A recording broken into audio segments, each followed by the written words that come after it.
नमस्कार मंडळी, स्वागत आहे तुमचं आपल्या नव्या कोऱ्या व्हिडिओमध्ये।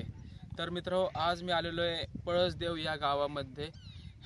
हा जो तुम्ही माझ्या मागचा परिसर बघताय हा आहे उजनी धरणाचा परिसर। या धरणामध्ये एक मंदिर आहे जे उन्हाळ्यामध्ये फक्त 4 महिनेच पाण्याच्या बाहेर येतं। बाकीचे दिवस हे 8 महिने हे पाण्यामध्ये पूर्णपणे बुडालेलं असतं पाण्यामुळे। तर आज हे मंदिर आपण पाहणार आहोत। नमस्कार मित्रांनो, आज आपण पाहणार आहोत उजनी धरणाच्या कुशीत विसावलेले पळसदेव महादेवाचे 11व्या शतकातील हेमाडपंथी मंदिर। या मंदिराचा उल्लेख ज्ञानेश्वरीमध्ये सुद्धा आढळतो। उजनी धरणाच्या निर्मितीपासूनच हे मंदिर पाहण्यात आहे। या मंदिरातील प्राचीन शिवलिंग गावातील नवीन मंदिरात स्थापित केलेले आहे। भिगवणपासून 10 ते 15 किलोमीटर अंतरावर पळसदेव गावातून या मंदिराला भेट देण्यासाठी जाता येते।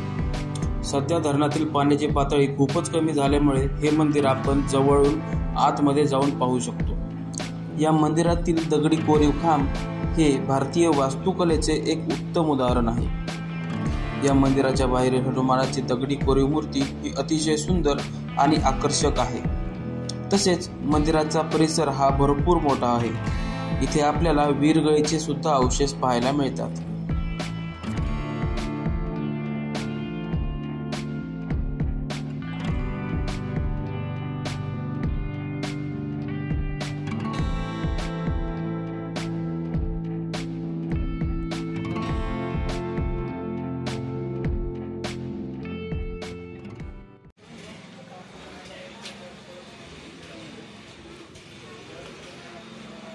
आपण आता आलोय पळसदेव मंदिरामध्ये।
समोर अजून एक मंदिर दिसते आपल्याला, ते श्रीरामाचं मंदिर आहे।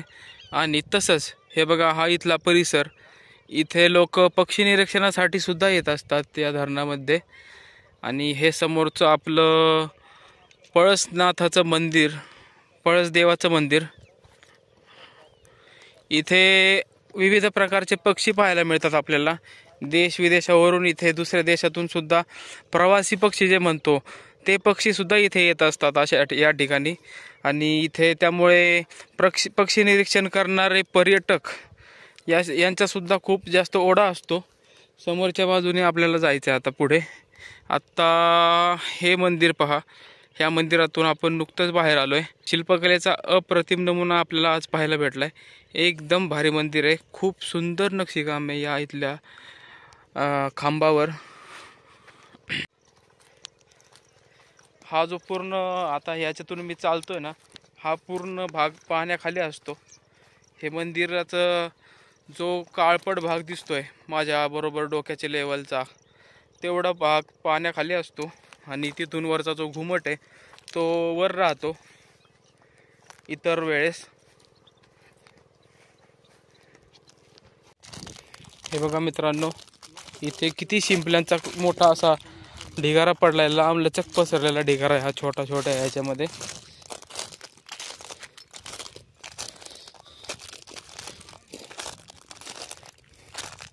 आणि समोर पळसनाथ मंदिर, पळसदेव मंदिर.